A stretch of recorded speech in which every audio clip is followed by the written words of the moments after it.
students, today I will throw light on the poem Ulysses, another poem prescribed in your poetry paper by Alfred Lord Tennyson. As you saw that while dealing with the poem Lotus Eaters, we discussed some of the characteristics of Tennyson's poems. There we noticed that his love or inclination towards tradition. That means you can find many such poems from Alfred Lord Tennyson where he has taken characters from the Homer's poem or from traditional epical poetry.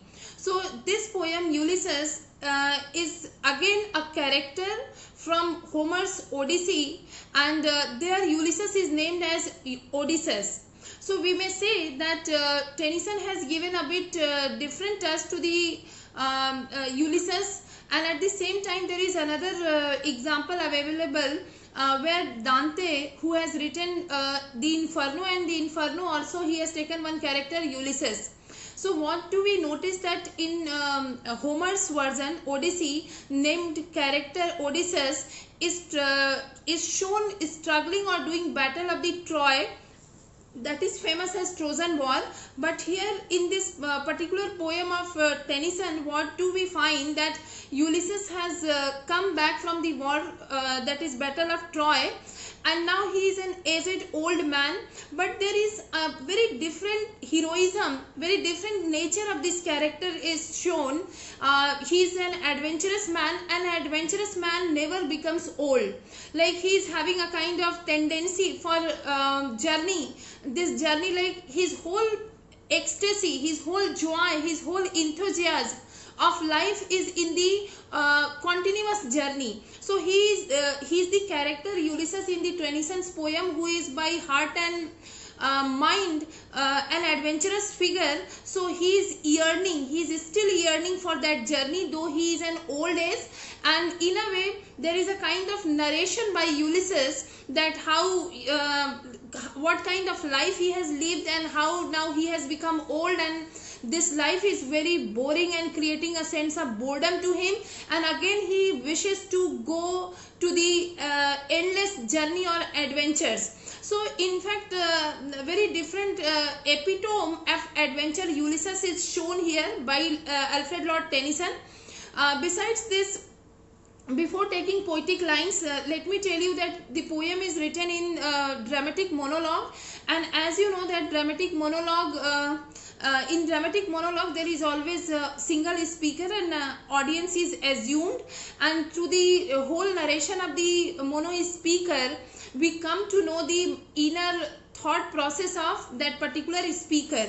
So Ulysses is here narrator, and Ulysses is just narrating the entire story, his experience, his feeling, and this is how we come to know that what kind of character Ulysses is and what is his philosophy of life. And why so? Because he is a bit different than the common people. He's an adventurous man. He believes his greatest philosophy of life is the continuous journey, and journey can only provide him solace, peace, harmony, and happiness. So he is continuously yearning for that. And we will one more thing before taking lines, that it is written in iambic pentameter, and of course it is blank verse, so unrhymed, right? So unrhymed limings and blank verse, so iambic pentameter, dramatic monologue. So these are some of the information that I shared, and now I take poetic lines. It little profits that an idle king by this still hearth among these barren crags, matched with an aged wife I mate and dole, unequal laws unto a savage race that hoard and sleep and feed and know not me. So the picture that is shown here in this poem Ulysses, that this man has now back from the battle, from the war. He is now an aged old man. He is the king of Ithaca, and this king of Ithaca is feeling very sense of loss, a kind of boredom. He calls it as the idle king, right? There is no sense in ruling over the people in terms of, or from his point of view, from the point of view of Ulysses. So he says that there is little profit, there is no such gain, there is no such benefit in becoming king. So everybody is having his or her own choice. So if you may think that by becoming lawyer I may be beneficial for the people and for society and for myself, one may think that by being teacher, by adopting this profession or that profession. So every individual is having a different source of happiness. So we are having different professions. Sometimes we go we get our profession of, sometimes we get profession that is of our choice, then we enjoy it too much, and sometimes when something is imposed just the means of earning money, then we do not have that kind of passion.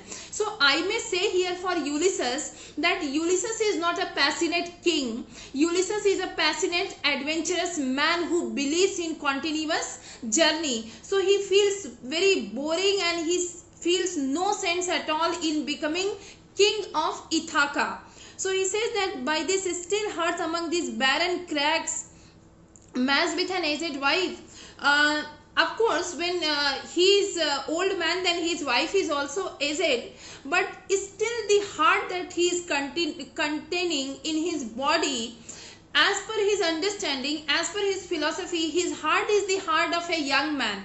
Maybe that by body, by his appearance, by age he is old, but by mind he is very adventurous, very experimental nature he is having. So he says that for me it's very difficult to match up with my aged wife and with the uncivilized people.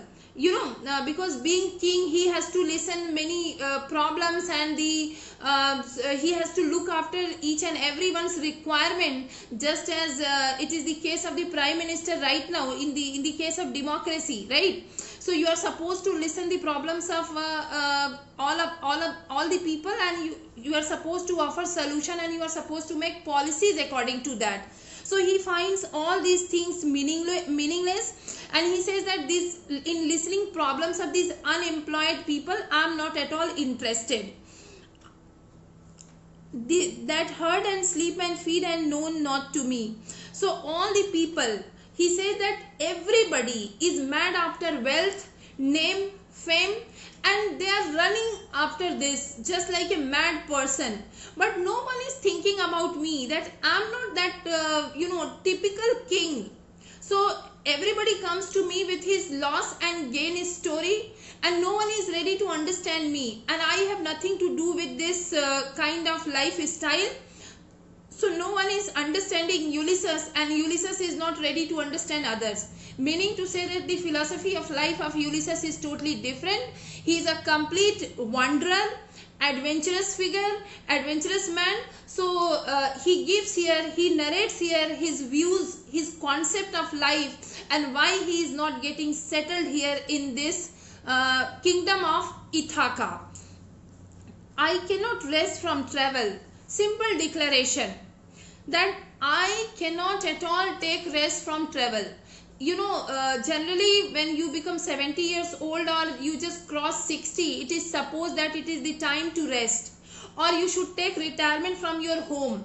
You should take retirement from your work, from your profession, from your job, right?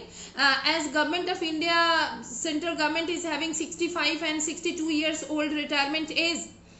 Anyways, in foreign countries, some other principles work there, and if a septuagenarian and octogenarian is able to work, then allowed to work.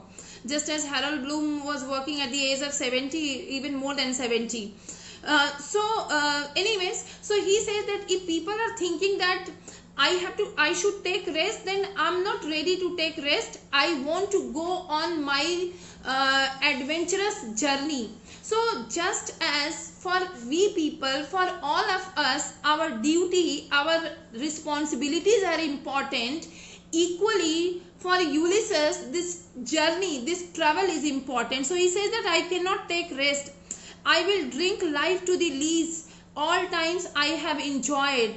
So, I want to live this adventurous life till my last breath.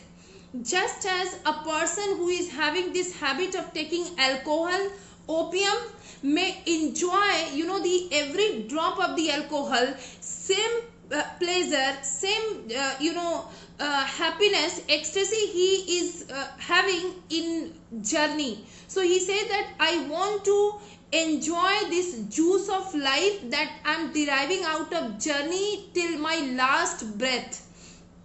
All times I have enjoyed, and this is not something new for me. My life is, I'm epitome of adventurous journey.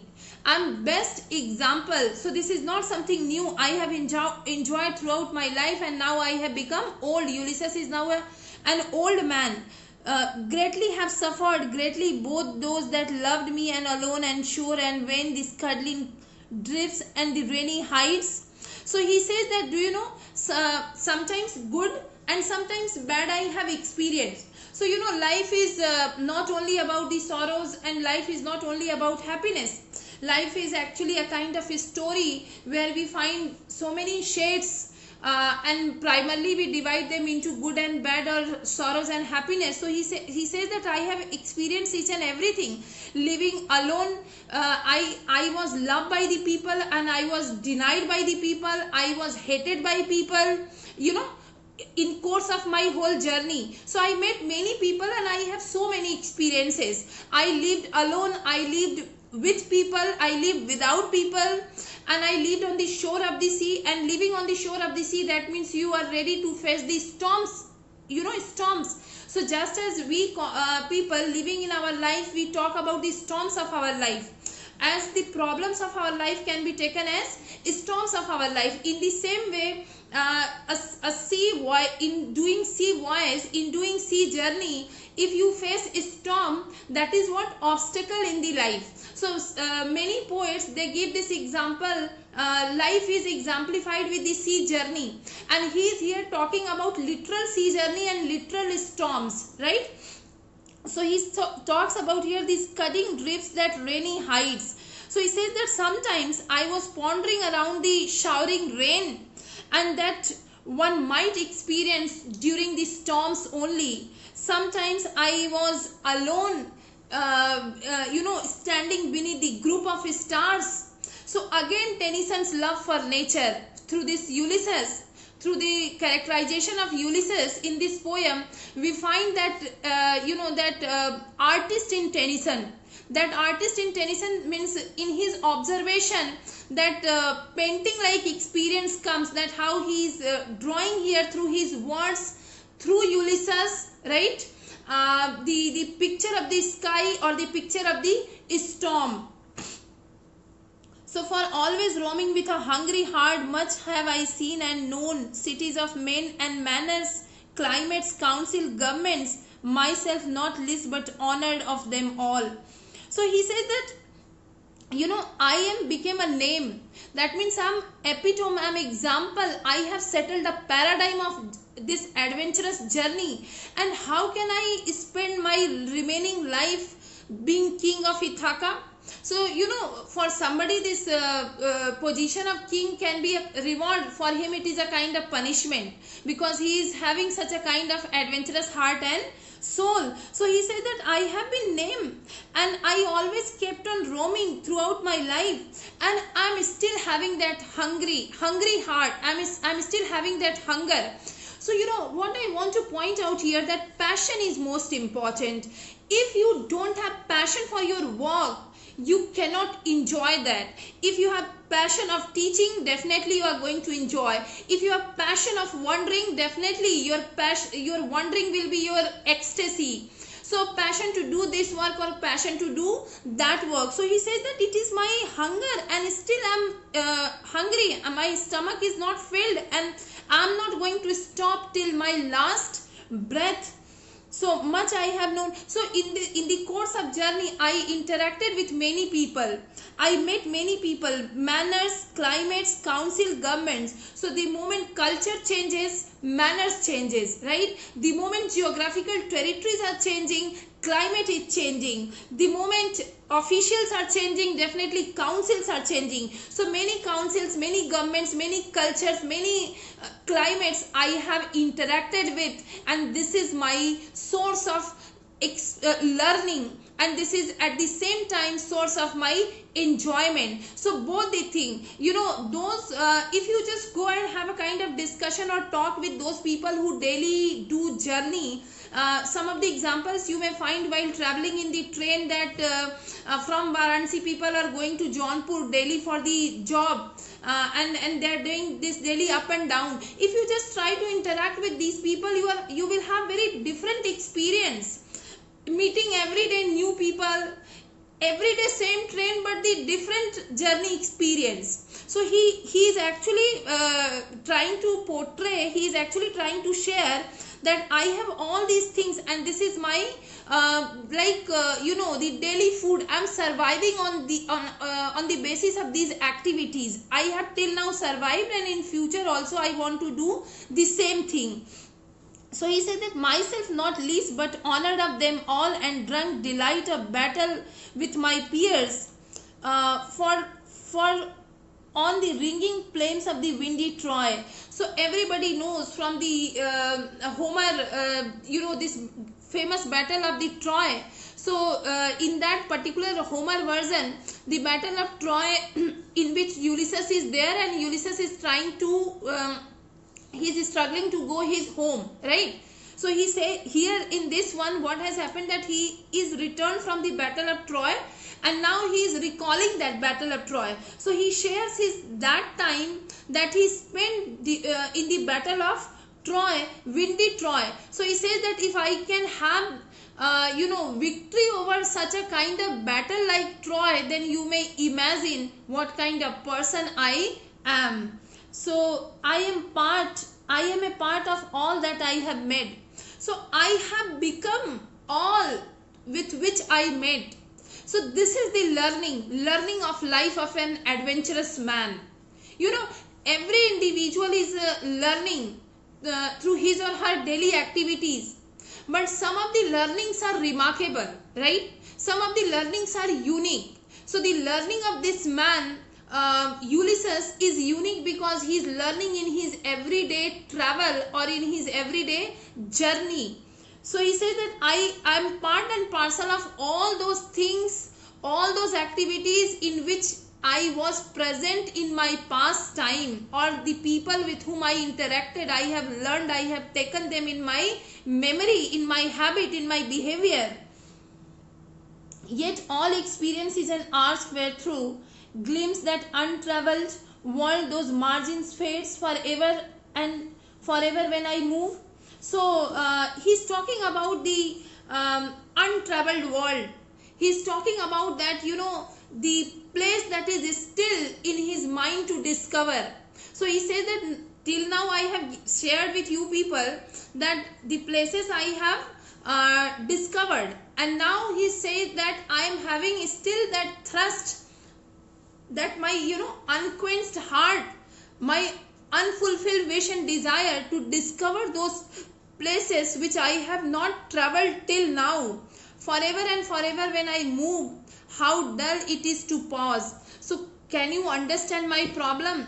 He is talking, he is just sharing his mind, and it is written in dramatic monologue. So he says that, can you understand my problem? That a person who traveled throughout his life forever and forever, and now how this man can take pause? So it is impossible to make an end, to rest unbuzzed, not to sign in use, as through to breathe where life piled on life were all too little, and of one to me to follow knowledge like a sinking star, said like the utmost bound of human thought. Some misprint is here. Anyways, so he compares himself with that shiny, you know, star, with that shiny sword, you may say. Like, so what is the function of the sword? Because he has function like warrior, like a traveler, like a soldier, like a sea voyager, right? So he has faced many storms in his life. And what could be the best interpretation of the sword in the life of such a traveler, such a figure who was part of the battle of Troy?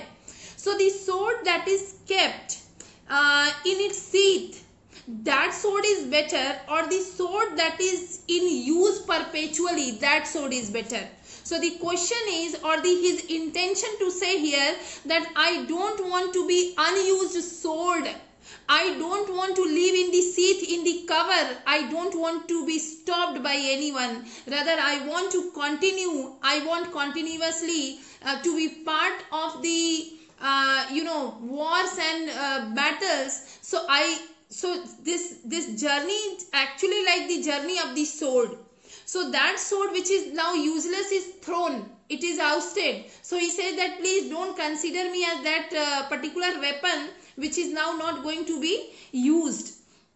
So we're all too little and of one to me. So even multiple life, not one life, but multiple life will be less for me, or it won't be enough for me to complete this adventurous life. So he's having a kind of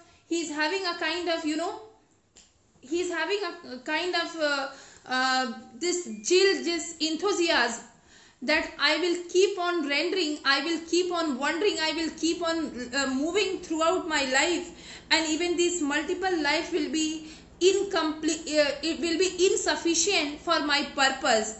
So he's trying to have a kind of new experience in his life, and in the next coming lines he will declare, he will be just talking about his son Telemachus, and how he is going to hand over his duty to his son, and he is again going to choose the life of a voyager, of a traveler. So in my next video I will complete remaining lines. Thank you for now.